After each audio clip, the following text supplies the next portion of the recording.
أعوذ بالله من الشيطان الرجيم. بسم الله الرحمن الرحيم. فرح المخلفون بمقعدهم خلاف رسول الله وكرهوا أن يجاهدوا بأموالهم وأنفسهم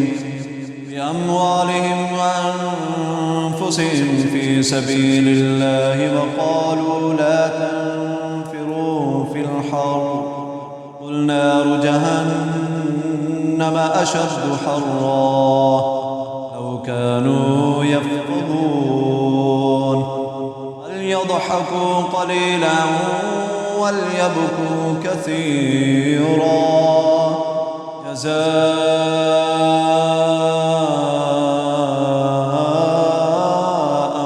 بما كانوا يكسبون. فإن رجعك الله إلى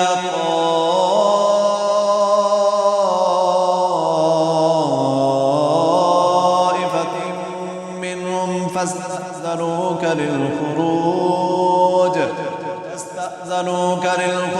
فقل لن تخرجوا معي أبدا ولن تقاتلوا معي عدوا إنكم رضيتم بالقعود أول مرة فاقعدوا مع الخالفين ولا تصل على أحد منهم مات أبدا ولا تقم على قبره إنهم كفروا بالله ورسوله وماتوا وهم فاسقون. ولا تعجبك أموالهم وأولادهم إنما يريد الله أن يعذبهم بها في الدنيا وتزهق أنفسهم وهم كافرون. وإذا أنزلت سورة أن آمنوا بالله وجاهدوا مع رسوله استأذنك أولو الطول منهم وقالوا ذرنا لكم مع القاعدين رضوا بأن يكونوا مع الخوالف وطبع على قلوبهم فهم لا يفقهون. لكن الرسول والذين آمنوا معه جاهدوا بأموالهم وأنفسهم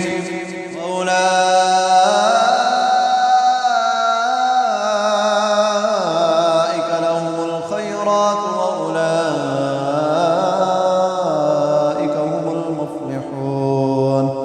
أعد الله لهم جنات تجري من تحتها الأنهار خالدين فيها ذلك الفوز العظيم.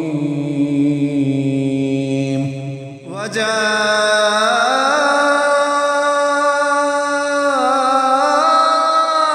المعذرون من الأعراب ليؤذن لهم وقعد الذين كذبوا الله ورسوله سيصيب الذين كفروا منهم عذاب أليم. ليس على الضعفاء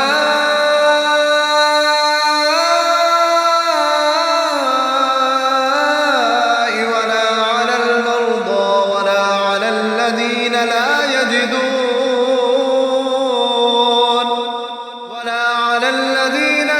يجدون ما ينفقون حرج إذا نصحوا لله ورسوله ما على المحسنين من سبيل والله غفور رحيم. ولا على الذين إذا ما أتوك لتحملهم قلت لا أجد ما أحملكم عليه تولوا وأعينهم تفيض من الدمع حزنا ألا يجدوا ما ينفقون. إنما السبيل على الذين يستأذنونك وهم أغنياء